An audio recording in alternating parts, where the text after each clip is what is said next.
if you estimate the distance from my home to Manga Primary School is like 5 kilometers. And then I was there in primary school, we were together. I said last night I'm one of those people who does not need to go to court together in order to prove that I went to school. Because I'm not like some people in Kenya who claim, because when I was Minister for Education, I used to tell people, the easiest way to destroy a country is to begin with this rubbish about people who have got to go to court to look for court orders to prove that they went to school. Because if you went to school, how did you go to a school where you don't have a classmate, you don't have a teacher?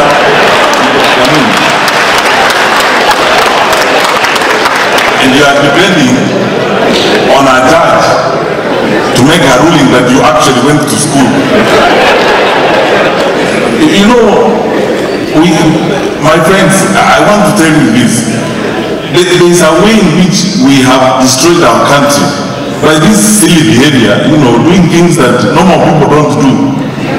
Because you see, going to school is a black and white situation. You either went or you don't go.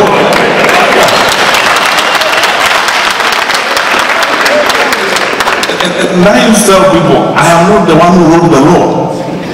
I believe that you can be a good leader even if you actually do not have a degree. But you wrote the law in Parliament and said for you to be governor, you actually need a degree. So respect the law. As it were, you wrote the law. Because that dishonesty is a subject I will go to another day. But I can tell you this. We've had people who have actually served as governors in Kenya who did not go to university. They bought papers, they carried papers, they went to court, got some order, bribed some electoral institution, and approved them. I was the Minister for Education when the Commission for University Education one time. A candidate presented a certificate, and please, I'm not the religious leaders who are in the room, I am not looking down upon him. This guy had attended a conference of religious leaders somewhere in South America, and they gave him a certificate of participation in Spanish or Latin. Then he took it to IBC. Then they cleared him, said it's a certificate. I did a master. When later on they found a translator, they said no, it says certificate of participation. This is not a degree.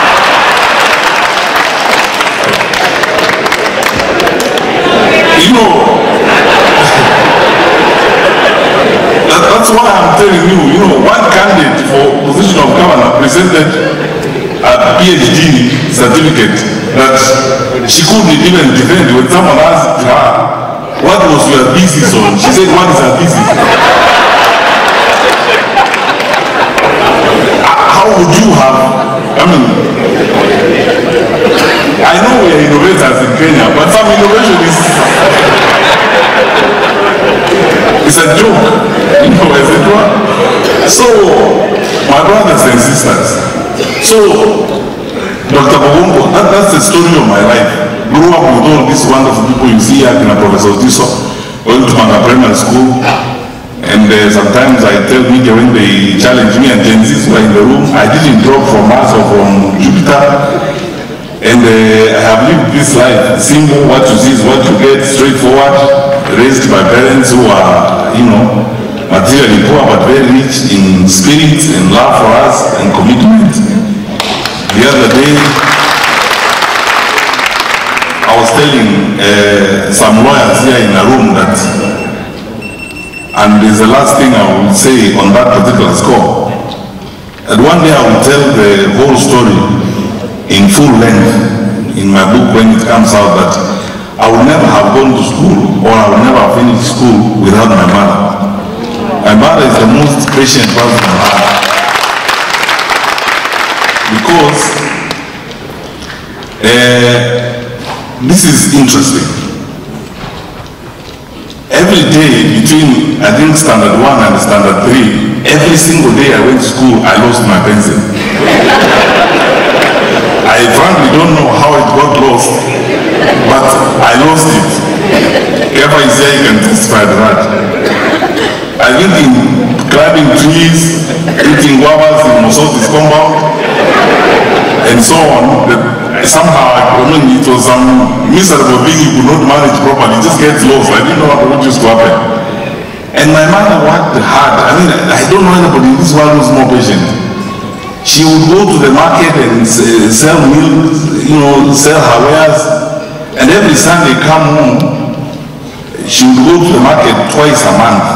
Once a fortnight, she would be at the marketplace. Then she buys a set of pencils.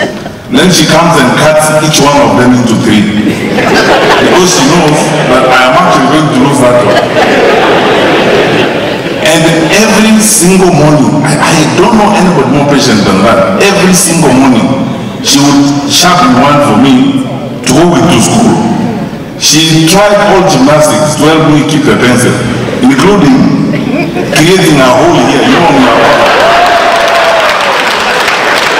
She cut my shirt and created a hole and told me, listen very carefully, when you're finished writing, put it back in there. When you climb the tree, you will not get lost, it will still be there. But I still lost it, I don't know, it's still there. But there's no day I went to school without a pencil. She even made some string, made some marks around it, and tied the string and tied it around my neck and said, look, it will not get lost now. Even if you run, it will still be there. So come back with it in the evening. There's no day I went back home with a pencil. So that's how we grew up. I think the problem was, Kefa, if you remember, is the Waras in Mosoti's compound. But there were a problem. Because we would go to climb the ladder during break time and so on, and then the damn thing gets lost and so on. But she did not stop giving me a pencil every day. So we are humble. That's why when we discuss these things about the leadership of our country, about the future of our country, that we're moving forward, we mean it. I mean, it's from here. And now, I'll dedicate the next few minutes of my speech to the serious stuff.